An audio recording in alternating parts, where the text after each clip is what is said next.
हाँ बच्चों, आज हम आपको तुलसीदास पढ़ाएंगे। तो तुलसीदास भक्ति काल के सगुण काव्य धारा के राम भक्ति शाखा के सर्वश्रेष्ठ कवि हैं। तुलसीदास का जन्म राजापुर ग्राम में हुआ था। इनके पिता का नाम आत्माराम दुबे, माता का नाम हुलसी और पत्नी का नाम रत्नावली था। संवत 1631 में रामचरित महाकाव्य की रचना की थी। इनकी कई रचनाएं हैं: जानकी मंगल, पार्वती मंगल, वैराग संदीपनी, रामलला नहछू, गीतावली, कवितावली, कृष्ण गीतावली, विनय पत्रिका।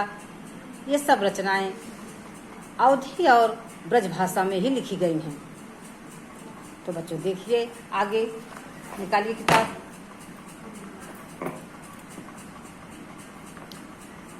वन पथ पर निकालिए। यहाँ पर उस समय का वर्णन है जब भगवान श्री राम, लक्ष्मण और सीता अयोध्यापुरी से वन को प्रस्थान कर रहे हैं। तो उस समय का वर्णन है: पुर से निकली रघुवीर वधू। पुर अयोध्यापुरी से जैसे ही रघुवीर वधू सीता जी, राम लक्ष्मण और सीता जी अयोध्यापुरी से जैसे ही निकले, धैर्य धीर दये मग में डगुद्वय। धैर्य को धारण करके बस 2 ही कदम सीता जी चली। झलकी भरी भाल कनी जल की। सीता जी के मस्तक पर पसीने की बूंदें झलकने लगी। पुट सूख गए मधुरा धरवय, और उनके सुंदर कोमल ओठ पसीना बहने लगा और कोमल ओठ उनके दोनों सूख गए। बस 2 ही कदम चली थी। फिर बूझती हैं अपने स्वामी भगवान श्री राम से पूछने लगी: चलनो अब केतिक, हे प्रीतम, अभी कितना चलना है? पर्ण कुटी करी हो कित होय, और पत्तों की कुटिया बनाकर कहाँ ठहरेंगी? अभी कितनी दूर चलना है? तियकी लखी आतुरता पियकी, अखियां अति चारु चली जल चोय। फिर भगवान राम अपनी पत्नी की इतनी व्याकुलता को देखकर भगवान राम की आंखों से आंसू बहने लगे कि कहाँ तो महलों के सुख और कहाँ वनों में जंगल कांटे। इतनी सुकोमल सीता कहाँ रह पाएंगी, कहाँ ये सहन कर पाएंगी? तो बच्चों, इसमें सवैया छंद है और ब्रज भाषा का प्रयोग किया गया है। मुक्तक शैली है, अनुप्रास अलंकार है। आगे देखिए: जल को गए लखन है लरिका। अब यहाँ पर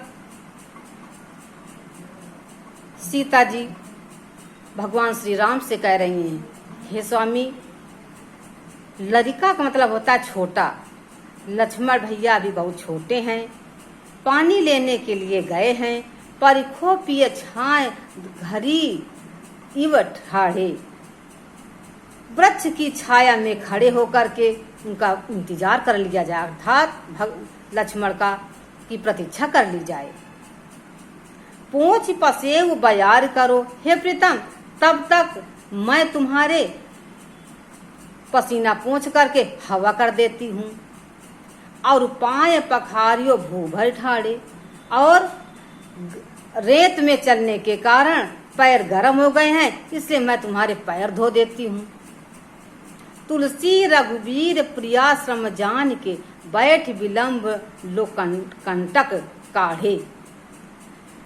तुलसीदास जी कह रहे हैं भगवान श्री राम समझ गए कि सीता जी अपनी थकान को दूर करने के लिए, थोड़ी देर बैठने के लिए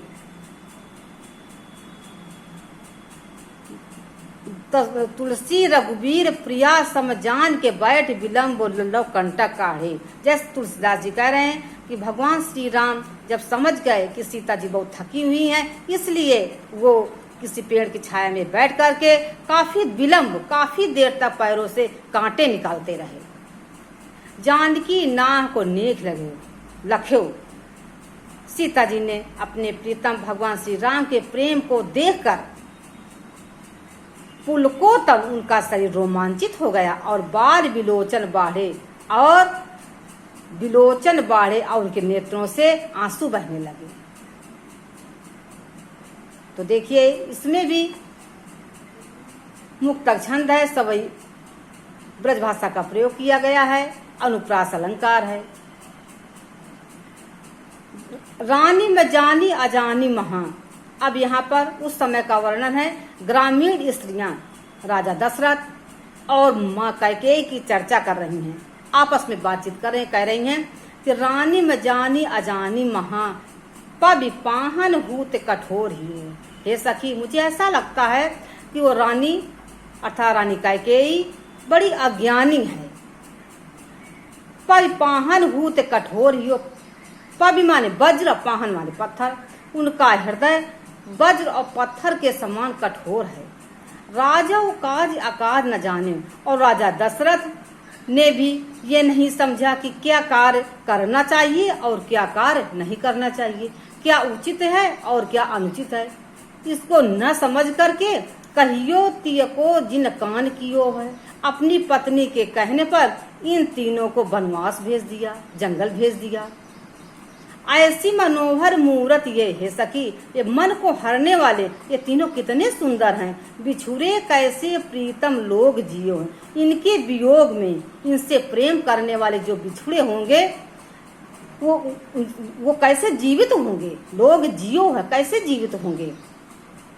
आखिन में सखी राखियो जोग। हे सखी, ऐसा लगता है इन तीनों लोगों को आंखों में हमेशा के लिए बसा ले, अर्थात ये तीनों लोग बसाने योग्य हैं कि मैं इन्हें कि मैं कै वनवास दियो। ये सखी, समझ में नहीं आता कौन से इन्होंने अपराध किया है जो इनको वनवास दिया गया है। कितनी सुंदर मूर्ति वाले हैं, कितने सुंदर सौम्य सुशील और सुंदर हैं। तो देखिए अब यहाँ पर आगे नीचे देखो। अब इस सवैया में ग्रामीण स्त्रियां सीता जी से बड़ी चतुराई के साथ भगवान श्री राम का परिचय पूछ रही हैं। शीश जटा और बाहु विशाल, विलोचन लाल तिरछी सी भौमें। कह रही है सखी, शीश पर जटाएं धारण किए हुए हैं और बाहु विशाल, बड़ी बड़ी विशाल भुजाओं वाले हैं, लाल नेत्रों वाले हैं, तिरछी सी भौमें, तिरछे नेत्रों वाले हैं। तूर सरासन बाण धरे, तरकस सरासन बाण, तरकस बाण और धनुष को धारण करने वाले हैं। तुलसी वन मारक में सुठ सोहे। जब ये रास्ते में चल रहे हैं अर्थात जंगल में चल रहे हैं, कितने सुंदर लग रहे हैं। सादर 12 बार सुभाए, चितय तुम सो हमरो मनमोह है। बड़े सम्मान के साथ, बड़े आदर के साथ बार बार सीता जी को देख रहे हैं। तुम सो हमरो मनमोह, इनको देखकर हमारा भी मन मोहित हो जाता है। पूछत ग्राम वधू सियसो, ग्राम की स्त्रियां सीता जी से पूछ रही हैं, कहो सांवरे से सखी रावरों को, इस सुंदर सांवरे शरीर वाले हे सखी तुम्हारी ये कौन है। ग्रामीण स्त्रियां सीता जी से पूछ रही हैं बड़ी चतुराई के साथ। तो देखिए सीता जी ग्रामीण स्त्रियों को उत्तर किस तरह से दे रही हैं। सुन सुंदर बैन सुधारस साने, सयानी है जानकी जानी भली। सयानी चतुर बुद्धिमान। सीता जी अच्छी तरह से भली प्रकार समझ गईं कि ग्रामीण स्त्रियां क्या सुनना चाहती हैं। अमृत रस से पगे हुए शब्दों को सुनकर सीता जी ने भली प्रकार से समझाया। तिरछे कर नयन दिशयन तिन्हें, नयनों को तिरछा कर, नेत्रों को तिरछे करके इशारे से कहा। समझाई कछु मुस्काई चली कि ये हमारे हैं, और मुस्करा करके आगे चल गई।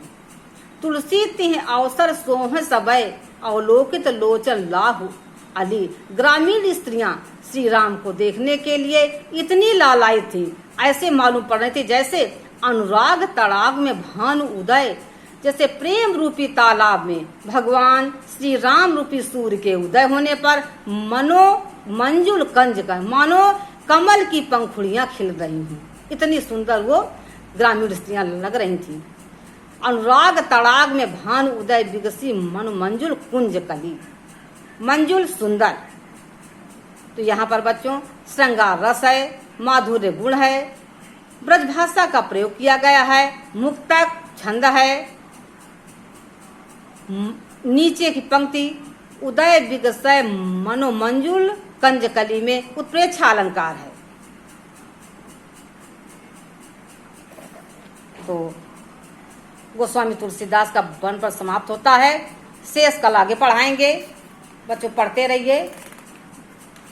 जो समझ में ना आए बार बार वीडियो देखिए, क्योंकि पढ़ना तो है और बोर्ड परीक्षा अपने समय से ही होगी। लेखन कार्य हम डालेंगे अब, लेकिन किताब पढ़ते रहिए।